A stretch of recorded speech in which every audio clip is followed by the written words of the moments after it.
시청자 여러분, 밤새 잘 주무셨습니까? 경제부동산의 김동수입니다. 먼저 뉴시스 기사입니다. 혼돈의 부동산 시장, 비강남 84제곱미터 20억 돌파, 강남은 7억 뚝. 정부의 연이은 부동산 규제로 서울 아파트 매매 시장의 관망세가 커지고 있지만 신고가 경신 사례가 끊이지 않는 등 시장이 혼란을 거듭하고 있다. 강남 4구 지역은 다주택자나 법인 위주로 급매물을 내놓고 있지만 수요자와 눈높이가 맞지 않아 계약으로 이어지지 않는 등 상승과 하락이 혼재된 양상이다. 서울 동작구 흑석동에 위치한 아크로 리버하임 전용면적 84제곱미터는 지난달 7일 20억 원의 매매 거래가 성사됐다. 불과 한 달 전에 수립한 종전 최고가 19억 원보다 1억 높게 팔린 것으로 지난 2016년 7, 8억 원대에 분양한 점을 감안하면 4년여 만에 2배 이상 오른 것이어서 화제를 낳고 있다. 정부의 연이은 고강도 규제에도 이 같은 신고가 경신 사례가 나오는 배경은 역설적이게도 실수요자 위주로 시장이 전환됐기 때문이다. 여러분,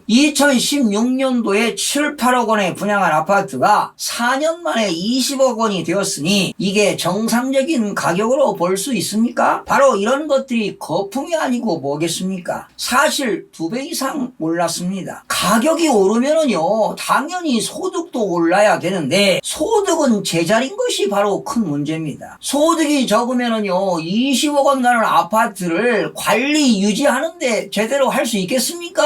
이렇게 집값 급등으로 오히려 고통이 따를 수도 있습니다. 서울의 아파트 시장은 그야말로 혼돈의 시장입니다. 같은 단지에서 급매와 신고가가 동시에 출현되기 때문입니다. 세액 부담이 커진 다주택자와 법인이 급매를 내놓고 있지만 똘똘한 한 채를 사려는 수요도 꾸준히 나타나는 현상으로 풀이됩니다. 저금리 장기화에 시중 유동성이 넘쳐나는데도 투자처가 다양하지 않아 당분간 똘똘한 한 채 쏠림에 따른 초고가 아파트 가격 상승세가 이어질 수도 있습니다. 지난 9월에는 서울 아파트 매매 거래량이 올 들어 최저치로 감소하는 것으로 나타났습니다. 부동산 시장의 관망세가 길어지면서 당분간 거래 절벽 현상이 이어질 것으로 보입니다. 내년 상반기까지는 법인과 다주택자들의 절세용 급매물들이 지속적으로 나올 것으로 보입니다. 종합부동산세 과세 기준일인 6월 1일까지 세금 회피 목적으로 매물을 내놓을 것이 당연하지 않겠습니까? 특히 다주택자는 내년 6월부터 양도소득세가 중과세가 되고 1세대 1주택자는 내년 1월 1일부터 장기 보유 특별공제 혜택이 대폭적으로 축소가 됩니다. 법인은 내년 초부터 주택 양도차익에 대해 부과되는 기본 법인세율 10%에서 25%에 더해 추가로 과세되는 세율이 기존의 10%에서 20%로 오릅니다. 하지만 늘어난 세금을 부담할 능력이 있거나 집값이 더 오를 것이라고 믿는 집주인들은 싼 가격에 집을 내놓지 않을 것으로 보이는데요. 바로 그들이 자칫 잘못하면 오히려 경제적인 손실이 가중될 수도 있습니다. 현재 서울 지역은 10월 5일 기준으로 지난주에 이어 0.01% 상승으로 지금 현재는 상승폭을 유지하고 있지만 앞으로는 하락으로 전환될 가능성이 높아 보입니다. 반면 이 같은 사례가 상황을 대표하는 것이 아니라고 전문가들은 설명한다. 기존 신고가 대비 수억 원 이상 눈높이를 낮춘 거래도 잇따라 출현하고 있기 때문이다. 실제로 강남권 일부 단지는 매물이 쌓이면서 거래 금액도 낮아지고 있다. 이달 5일 서울 강남구 도곡동 타워팰리스 2 164제곱미터는 30억 원에 팔려 종전 신고가 31억 4,500만 원보다 1억 원 이상 낮은 금액의 집주인이 바뀌었다. 지난달 29일에는 삼선동 아이파크 195제곱미터가 55억 원에 팔려 지난해 6월 최고가 62억 원 대비 7억 원 낮은 금액의 매매가 이루어졌다. 강남구 개포동 성원 대치 2단지 아파트 전용 49제곱미터도 지난달 16일 13억 6천만 원에 팔려 최고가 14억 원 대비 4천만 원 떨어졌다. 통계로 봐도 서울 아파트 값은 보합권에서 한 달 넘게 행보 중이다. 여러분 보시다시피 초고가 아파트일수록 등락폭이 아주 심합니다. 강남 상구에서 급매물이 나와도 쉽게 거래가 성사되지는 않습니다. 수요자와의 눈높이가 맞지 않아 계약이 이루어지지 않다 보니 상승과 하락이 혼조세를 거듭하고 있습니다. 서울 아파트 값은 지금 5주 연속 보합세를 유지하고 있는데요. 지금은 매수자 우위시장으로 공절기로 접어들면서 하락세로 전환될 가능성이 매우 높습니다. 한국경제기사입니다. 세종시 토지 매입 한 달 사이에 4배 증가, 풍선효과 톡톡. 세종시 아파트에 이어 토지시장으로 수요자들이 몰리고 있다. 정부가 최근 주택시장에 대한 규제 강도를 높이자 토지시장으로 풍선효과가 이어진 것이다. 다주택자들이 주택 대신 토지로 관심을 갖고 있는 것으로 보여진다. 6월 세종시 토지 매매 거래 건수는 2,783건이었으나 7월에 1312건으로 약 4배가량 증가했다. 7월 세종시 토지 매입자 거주지를 분석해보면 세종시 내 거주자들 사이에서 8,557건이 성사됐고 그 외 기타 지역 거주자들이 1,755건이 거래가 됐다. 토지 거래의 경우 주택보다 유리한 점이 많다. 담보 인정 비율이 법으로 명시되지 않아 금융권에서는 대체로 토지 감정가의 60%에서 80% 수준까지 대출을 받을 수 있다. 또한 토지 거래가 빈번하지 않아 공시가격 현실화율이 공동주택보다 낮고 결국 시세에 비해 세금이 덜 부과되는 편이다. 다주택자인 경우 취득세율도 주택보다 토지가 낮다. 세종시 공인중개업소 관계자는 다주택자 규제가 심해 갖고 있는 아파트 중 일부를 처분하고 땅을 매입하는 현상이 세종시에서 늘어났다며 단독주택을 짓고 살기 위해 실거주 목적으로 땅을 알아보려 오는 수요자들도 상당히 증가했는데 행정수도 이전 논의가 나오고서부터 이 같은 문의가 더욱 늘었다고 전했다. 여러분, 저는 왠지 이런 기사를 보게 되면 좀 쓸쓸한 느낌이 좀 들어갑니다. 그 이유는 말씀 안 드려도 아시겠죠? 자본주의 사회에서는 얼마든지 있을 수 있는 일인데요.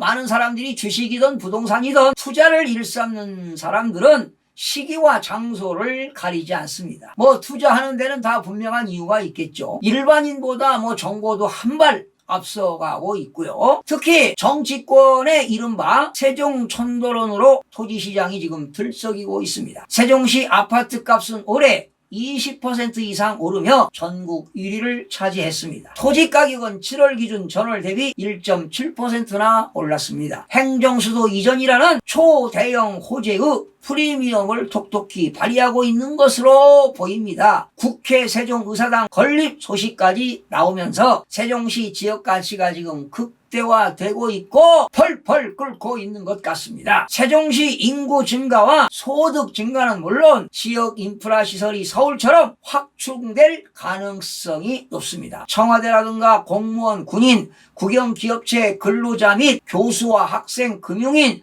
외국인 전문가 등 최소 100만 명이 넘는 인구 이동이 예상되기 때문입니다. 세종시는 아파트 외에 단독주택 및 토지 분양을 받으려는 수요자들도 증가하는 추세입니다. 실제로 국토교통부 행복도시 월별 토지 거래량을 보게 되면 1월부터 6월까지 94건에 비해 7, 8월 두 달간 거래는 무려 117건으로 폭발적인 증가가 이루어지고 있습니다. 또한 토지 매매 시세도 꾸준하게 증가 추세로 선호도 높은 주택용지 경우 거래할 수 있는 물건을 찾기 힘든 상황입니다. 행정기관 이전 시 많은 전문직 종사자 등 고소득층 유입이 예상되면서 그들이 선호하는 고급 단독주택을 찾는 투자자들이 늘어났기 때문입니다. 자연 녹지가 풍부하고 쾌적한 주거 환경에 고소득층들의 선호도가 높아질 것으로 예상이 되어집니다. 한국일보 기사입니다. 홍남기 씨 집 빼주세요. 부총리도 전세 파동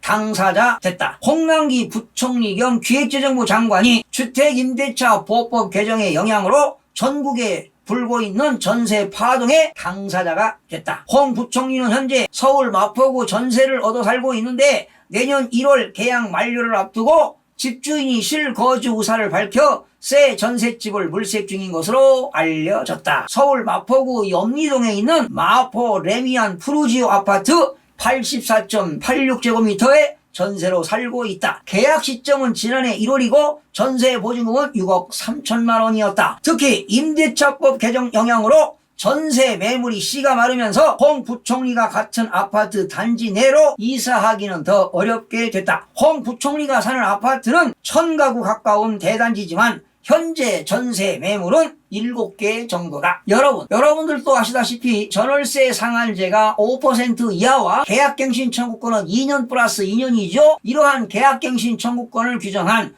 주택임대차 보호법 개정안이 시행되면서 주택시장이 이전에 경험하지 못한 세계로 돌아서고 있습니다. 전세를 끼고 집을 산 사람이라면 절세 등을 위해 세입자를 내보내고 직접 들어가 살려는 유인이 커졌습니다. 홍남기 부총리도 집주인이 전셋집을 비워줄 것을 요구해 전세 파동 당사자가 될 처지에 몰린 것입니다. 홍 부총리는 국정감사에서 전셋값이 쉽게 내려가지 않을 것 같다며 추가적인 전세 대책을 내놓을 것임을 시사했습니다. 내년 1월 전세 계약 만료가 되고 개정 임대차법에 따라 추가로 2년 더 살 수 있지만 이 법에 의하면 원래 집주인이 실거주 목적으로 집을 비워달라고 하면 세입자의 계약갱신 청구권은 인정하지 않는 것 여러분도 다 알고 계시죠? 즉 집주인과 직계 존속이 실거주하게 되면 세입자는 집을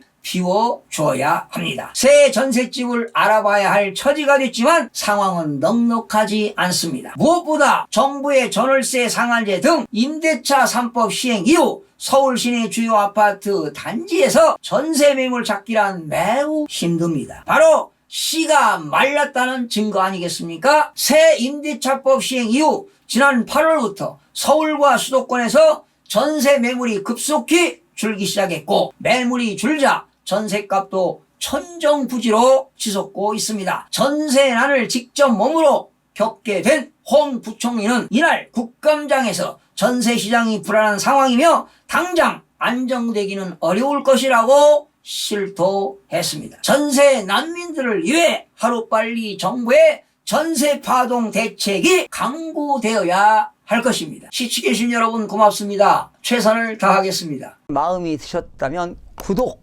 좋아요 꼭 부탁드리겠습니다. 고맙습니다.